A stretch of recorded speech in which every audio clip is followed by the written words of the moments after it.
Kamakailan maraming players ang nagsabi na masaya at maraming rewards ang group square mode ng Tong It's Go. Noong una duda pa ako kaya sinubukan ko. At after ng 7 days totoo nga na habang tumatagal ang paglalaro mas lumalaki ang chance mong manalo. Kaya ngayon share ko ang naging experience ko dito. Una i-click lang ang Tong It's Go download link sa video description para makapasok sa game. Pag nasa lobby ka na sumali sa group tapos switch sa group square mode. Pwede kang maglaro ng Tong It's, slots at iba pa. Habang naglalaro ka may makukuha kang fragment rewards. Kapag naipon mo ito, pwede kang magpa-lucky draw at manalo ng hanggang 90,000 Go Stars at nanalo na nga ako dito. At kapag nanalo ka sa laro may makukuha ka pang square assets.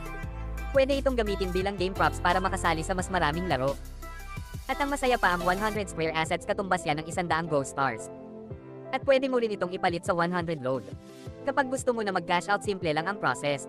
I-click ang agent icon sa lower right ng game then pumili ng agent at mag-request ng swap. At ganun lang kadali. Kaya i-click na ang download link sa description at subukan mo na rin ang Tong It's Go.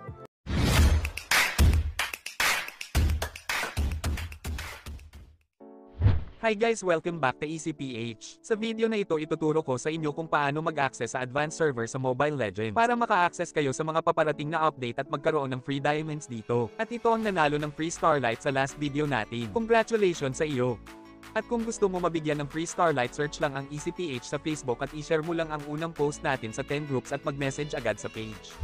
At narito na nga ang tatlong paraan para maka-access sa advanced server. Una ay ang email method. Ito ang paraan na ginamit ko para maka-access ng advanced server sa original account ko. Para gawin ito, pumunta lang kayo sa Gmail app ninyo at mag-compose ng bagong email. Sa unang linya, ilagay ang email address ni Munton ng tama para walang problema. Sa subject line, ilagay ang request for advanced server. Sa body naman ipaliwanag kung bakit gusto ninyong sumali sa advanced server. Kung gusto ninyo gayahin ang akin, pumunta lang kayo sa comment sa baba at click mo lang ang email method. At dito ilagay ang name mo sa ML. At dito naman ay ID mo sa ML. At ilagay mo na rin ang email na nakakonect sa Mobile Legend mo. At dito ay phone model mo. Kapag okay na, pwede na ninyong isend at maghintay ng 1 to 3 weeks.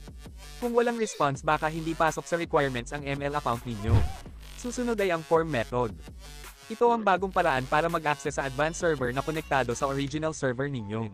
At ito na nga ang step 1. Step 1, punta ka sa comment section at pindutin ang link. At dito guys makikita muna ang requirements para magkaroon nito. Tulad ng dapat level 15 ka na pataas. Walang violations at nakakonect dapat ang account mo. Tapos para lang ito sa naka-Android basta maganda ang specs at may stable na signal. Na dito sa in-game name lagay lang natin ang Mobile Legends name natin. Dito naman sa user ID ay ang ating ID sa ML. At dito naman ang zone ID natin.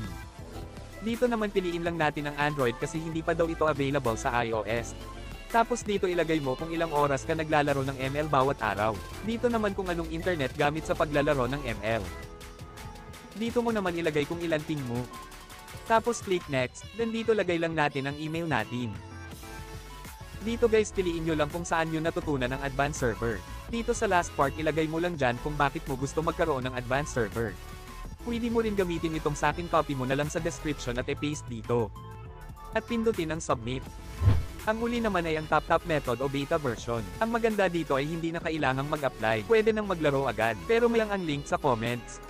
Complete steps and get your link. I-download ang tap-tap app. Search sa MLBB beta. At i-download ito. Pwede na kayong maglaro agad. Naman. Sa beta pwedeng iswap ang Vanguard coins na diamonds. Pero hindi pwedeng mag-recharge. Ito na lang muna sa video na ito. See you sa next video natin. Maraming salamat sa panunood at God bless mga kaibigan.